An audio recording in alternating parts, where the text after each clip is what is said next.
দীর্ঘদিন ধরে শ্বাসতন্ত্রের প্রদাহ এবং সংবেদনশীলতায় স্বাভাবিকভাবে নিঃশ্বাস নিতে কষ্ট হয়, যাকে বলে হাঁপানি বা অ্যাজমা। অ্যাজমা বা শ্বাসকষ্ট এমন একটা রোগ যার নির্দিষ্ট কোনো কারণ জানা না গেলেও চিহ্নিত করা হয়েছে প্রধানত দুটি কারণকে, বললেন বঙ্গবন্ধু শেখ মুজিব মেডিকেল বিশ্ববিদ্যালয়ের মেডিকেল অফিসার ডাক্তার শাহরিয়ার জামান দীপ। প্রথমত এটোপি বা বংশগত ও অ্যালার্জি, যা পরিবেশগত উপাদান, এবং শ্বাসনালীর অতি সক্রিয়তা। অ্যাজমা বা শ্বাসকষ্ট হচ্ছে এমন একটি রোগ যার এখন পর্যন্ত আসলে নির্দিষ্ট কোনো কারণ জানা যায়, তবে ধারণা করা হয় যে বংশগত কারণে বা অ্যালার্জিগত পরিবেশগত উপাদানের কারণে এটা হয়ে থাকে। অনেক সময় আসলে শ্বাসনালীর অতি সক্রিয়তার কারণে ওইটা হয়ে থাকে। বাংলাদেশের গ্রামগঞ্জের মানুষকে হাঁপানি নামে অভিহিত করে। পৃথিবী জুড়ে ৩০ কোটি লোক অ্যাজমায় আক্রান্ত, যা ২০২৫ সাল নাগাদ ৪০ কোটিতে পৌঁছবে। বাংলাদেশে আক্রান্তের সংখ্যা প্রায় ১,১০,০০,০০০, যার মধ্যে ৪০ লাখ শিশু। ৬৫% মানুষের আক্রান্তের কারণ অ্যালার্জি। পেশাগতভাবে পটেন্ট সেন্সিটাইজারের সংস্পর্শে আসা ব্যক্তি ১৫ থেকে ২০%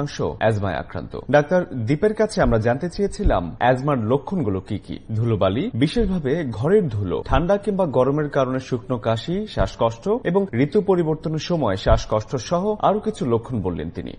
সাধারণত যেসব লক্ষণগুলি দেখা যায় তার মধ্যে রয়েছে যে শুকনো কাশি হবে এবং হঠাৎ দম বন্ধ হয়ে আসতে পারে। বেশিরভাগ ক্ষেত্রে দেখা যাচ্ছে যে আপনার শ্বাস প্রশ্বাসের সময় বাঁশির মতো শাসা একটা শব্দ হয়, আর এটা ঋতু পরিবর্তনের কারণে বা অতিরিক্ত গরমের কারণে এই শ্বাসকষ্টটা বাড়তে পারে। এটা ছোট বয়স থেকেও হয়ে থাকে, অনেকে আবার বয়স বৃদ্ধির সাথে সাথেও এটা হয়ে থাকে। চিকিৎসার জন্য দরকার প্রথমেই রোগ নির্ণয়। ডাক্তার দীপ বললেন রক্ত পরীক্ষায় বিশেষত ইওসিনোফিল বা সিরাম আইজিই এর মাত্রা বেশি থাকে কিনা তা দেখা হয়, সাথে সাথে স্কিন প্রিক টেস্ট করা হয়। স্কিন প্রিক টেস্টে রোগীর চামড়ার উপর বিভিন্ন অ্যালার্জেন দিয়ে পরীক্ষা করা হয় এবং এই পরীক্ষাতে কোন কোন জিনিসে রোগীর অ্যালার্জি আছে তা ধরা পড়ে। বুকের এক্স-রে করে দেখা প্রয়োজন যে অন্য কোনো কারণে রোগীর শ্বাসকষ্ট হচ্ছে কিনা।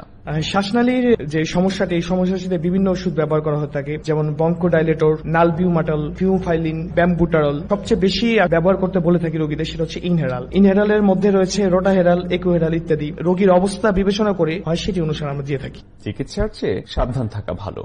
প্রতিকার বলতে আসলে হাসপাতালে চিকিৎসার থেকে কিছু কিছু জিনিস এড়িয়ে যদি চলা যায়, এই শ্বাসকষ্টটি আসলে নির্মূল করা যায়। সেটা হচ্ছে যে যেসব বস্তুতে অ্যালার্জি হতে পারে বা শ্বাসকষ্ট হতে পারে, যেমন ধুলোবালি, শীতকালে যথাসম্ভব গরম পানিতে গোসল করা, ধূমপান শ্বাসকষ্টের আসলে একটা অন্যতম উত্তর। ধূমপান থেকে যতটা দূরে থাকা যায়, যেসব খাবারে অ্যালার্জিক প্রতিক্রিয়া সৃষ্টি হতে পারে তা থেকে দূরে থাকা ভালো। ঠান্ডা খাবার বা আইসক্রিম পরিমিত পরিমাণে খাওয়া। শরীফুল হক, ঢাকা রিপোর্টিং সেন্টার, সহযোগিতায় ইউএসএআইডি এবং ভয়েস অফ আমেরিকা।